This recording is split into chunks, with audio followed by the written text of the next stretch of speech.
Hello. I hope everyone can hear me. I'm just going to wait a couple more seconds before giving this a go.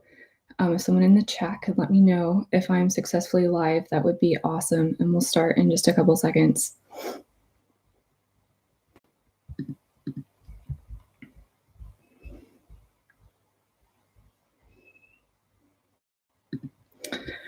All right, I'm going to go for it. Hello, everyone, and welcome to Earth Live Lessons. Thank you so much to Lizzie for having me here. I'm really excited to chat with you today.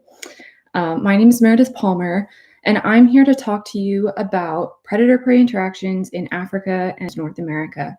So why they're important and all of the ridiculous things that we scientists do to study them.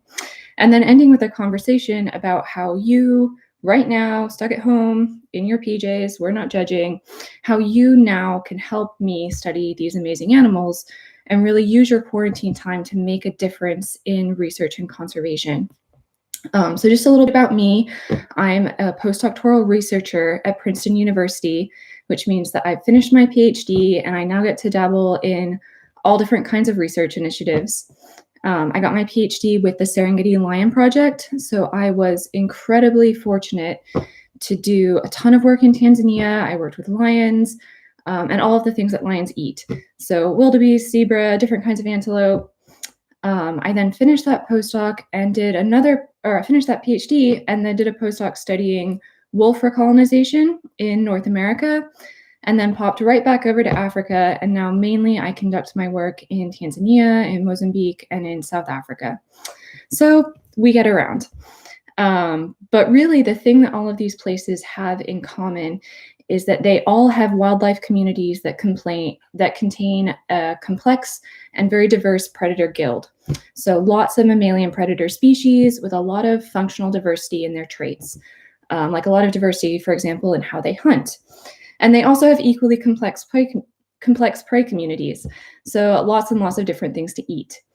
And another commonality is that many of these places suffer from very catastrophic human-driven large predator loss, which is something that we're actively trying to figure out, how can we put these large predators back into these systems, which isn't as necessarily as easy as it might sound. So unfortunately, I got caught in Sweden when coronavirus hit. So I don't have that many fun props with me to show you about my work. I do have one cool one, and I'm going to do my best to describe what I do. And I've also posted some fun pictures and videos on my Twitter feed for you to go check out after the lesson if you want a really good visual of these predators and life in the field. So predators and prey. What's with that? Why do we care? And the heart of it really is that this relationship between predators and prey is a fundamental interaction which helps structure entire ecosystems. And the consequences of how prey respond to predators and how predators respond to prey can cascade down through trophic levels to affect far-ranging and sometimes unexpected ecosystem processes. So this can include changing plant communities, water flow, pollination, patterns of wildfire and nutrient cycling. It can affect carbon storage. It can affect disease dynamics. Like you name it, there is some mechanism that links it, a butterfly style effect, back to predator-prey interactions. And so it's incredibly important to understand what these mechanisms and pathways are, because as predators go extinct, or as we're able, when we're doing conservation, to try and get them back in these systems, we need to be able to predict how systems are going to change for better or worse to make the best informed conservation decisions. And so we know by definition, predators eat prey. Yeah, okay, so more predators means less prey, which might result in what we would call a trophic cascade. So that is that plants or some lower trophic level benefit from predators being around, because more predators means less wildebeest or deer to eat those plants. And this is super important, and this is incredibly well studied in all sorts of systems. But there's a problem, and the problem is that predictions about how ecosystems should respond to predators based only on predator consumption of prey they don't always hold up. And the question is why? What are we missing by just looking at predators eating prey? And so in come some very clever researchers to tackle this question. My favorite being a man named Oswald Smith. And he didn't work with hyenas and wildebeest and wolves or deer like I do, but rather his predator was a spider and his prey were grasshoppers. And so what he does is he runs an experiment. And in one treatment, he lets a spider loose with a whole bunch of tasty grasshoppers. And surprise, at the end of the day, there's less grasshoppers. But then for his other treatment, what he actually does is he takes some glue and he glues shut the spider's mouth so that they can't eat. And then he dumps all of these harmless spiders in with some grasshoppers. And this to me is the actual surprise. At the end of the day, there are still fewer grasshoppers. So what happened? And there's been a lot of experiments with invertebrates and fish and small mammals confirming this. And all of these studies suggest that being afraid of predators, the fear of predation, has costs which can ultimately kill you. So just think about it, right? Like with predators around, you might experience very high stress levels, which might physiologically degrade your health or your ability to reproduce. If we are changing your behavior to avoid predators, you might not be eating as much, making you more susceptible to starvation and disease. Or maybe you're spending so much time watching out for lions that you miss out on some chances to, like woo a nice lady antelope and make some babies. So you're not passing on your genes. And ultimately, all of these studies suggest that fear of predators might even be more important in predator-prey dynamics and in how predators respond to ecosystems than those consumptive, those eating effects of predators alone. A predator only eats one prey at a time, but all prey at all times are afraid of predators, and that fear can be quite powerful. And so we call this the ecology of fear. But the question that's super tricky for us to figure out is whether all of these new mechanisms and pathways and interactions that we've discovered watching a bunch of bugs in a bucket, if that's going to hold up in the large vertebrate systems like the ones I study. So, leopard and impala and deer and wolves, they're ranging over wide areas. There's lots of places to hide or escape.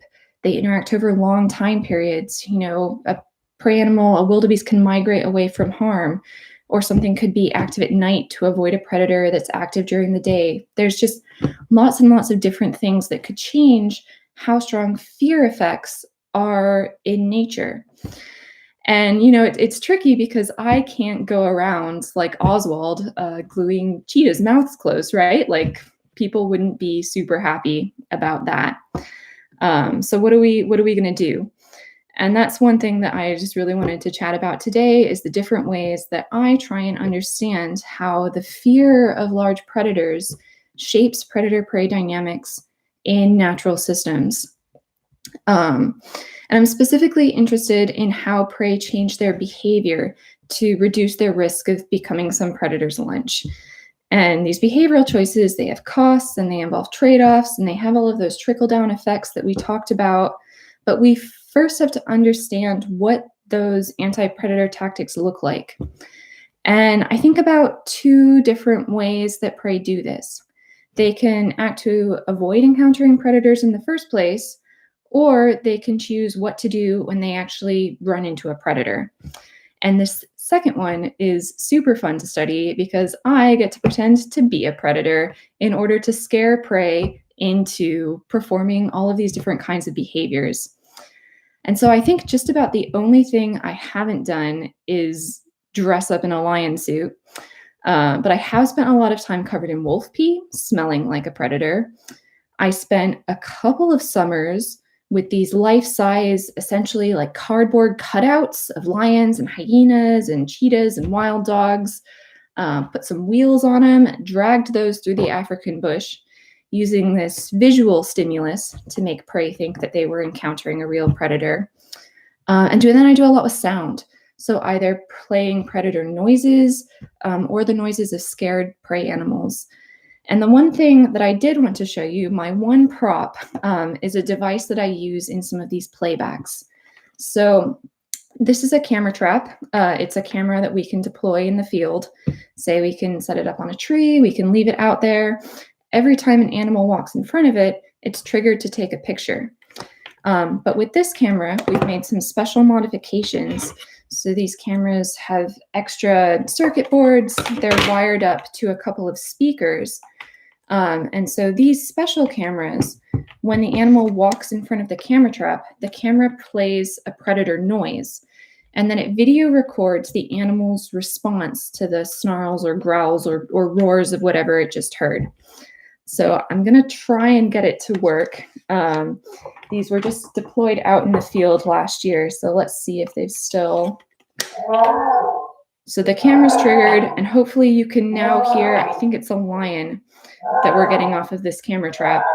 And I'm going to leave it on, so maybe we'll get some more predator sounds coming throughout the rest of the talk. But anyway, from these experiments, we've gotten some really fantastic video clips. Please go to my Twitter. We've got some beautiful little recordings of hyenas and cheetah and zebra and wildebeest and many other species responding in all sorts of different ways to our simulated predators. And then camera traps, the regular non-roaring kind, these are also an amazing tool for studying the other behavior I'm interested in, which is how prey avoid encountering predators in the first place. So another thing that I do is place hundreds and hundreds of these camera traps out in the wild.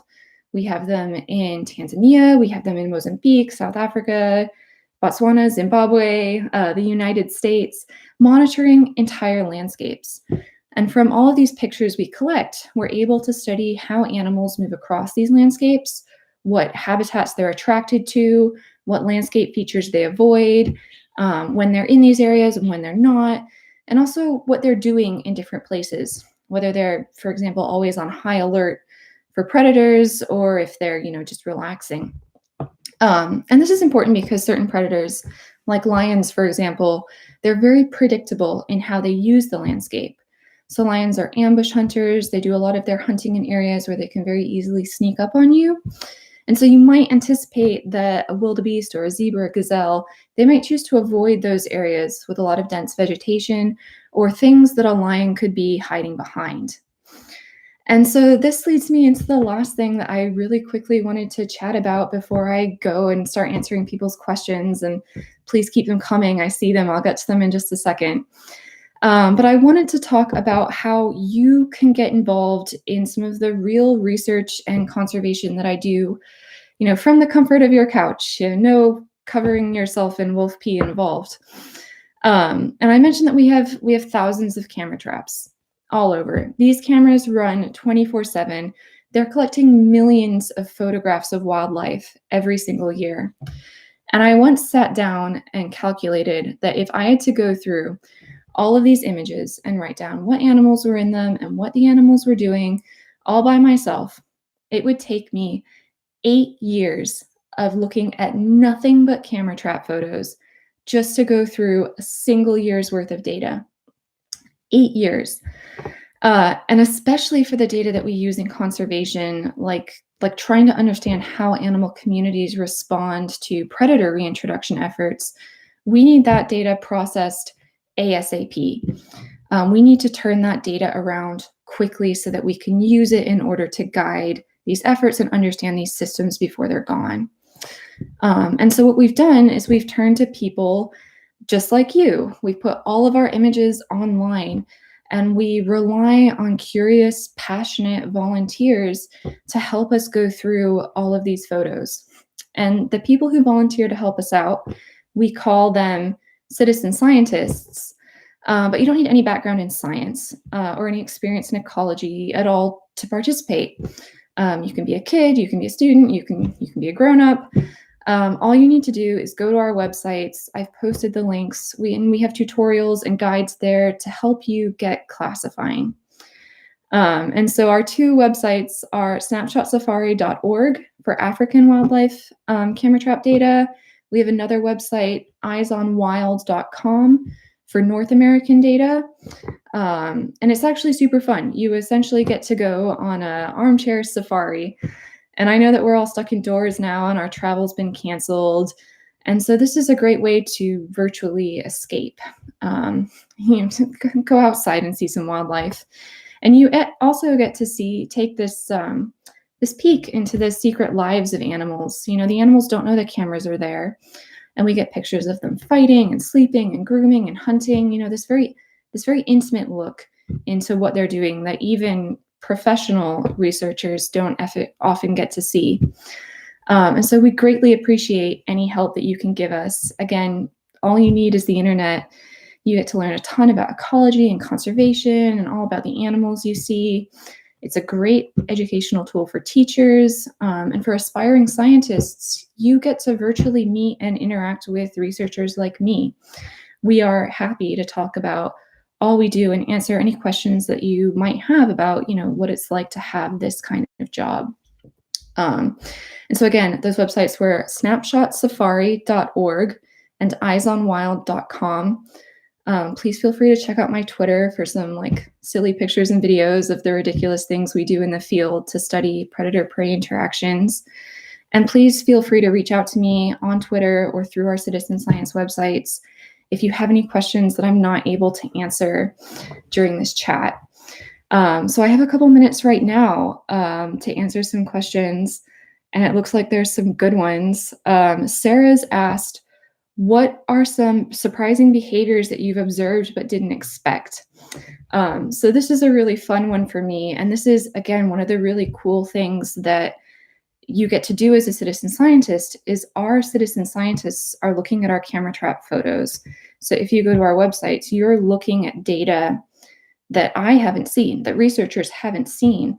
And so there's a potential for you, the citizen scientist, to make weird, strange, unexpected discoveries.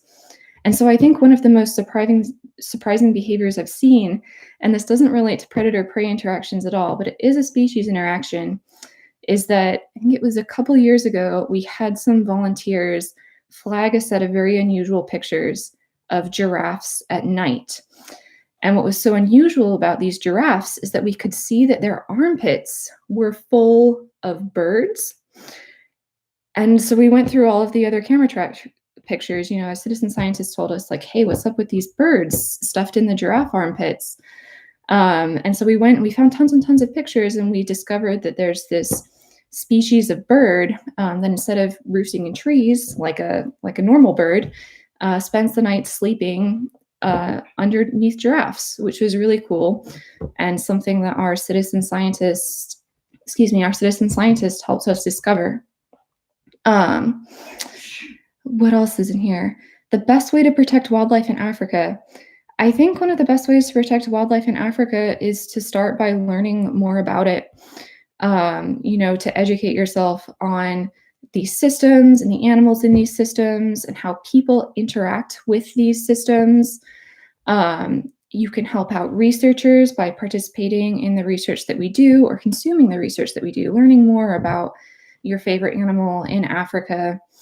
You can obviously donate money and time to these causes as well.